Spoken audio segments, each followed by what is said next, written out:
النضالي من داخل الفرع المحلي لمدينة إنسكان شراء أيت ملول كاحتجاج على القمع الهمجي الذي يتعرض له رفاق الجمعية الوطنية لحامل الشهادات المعطلين على المستوى الوطني. فهذه المسيرة تأتي احتجاجا وتنديدا بالقتل الممنهج الذي تنتهج السلطات في حق رفاق الجمعية المعطلين. هذا الشكل احتجاجا على مقتل رفيقنا كمال الحساني بمدينة بوعياش إقليم الحسيمة، ولهذا كفرع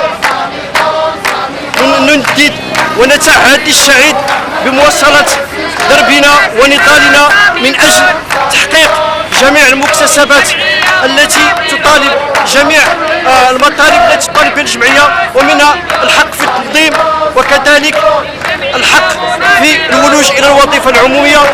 وعاشت الجمعية الوطنية لحامل الشهادات المعطلين جمعية احتجاجية تمثل الحركات الاحتجاجية للطبقات المهمشة، وتحية نضالية لكل الجماهير الشعبية والجميع الرفاق والرفيقات فرع إنسكان شراء أيت ملول أكادير.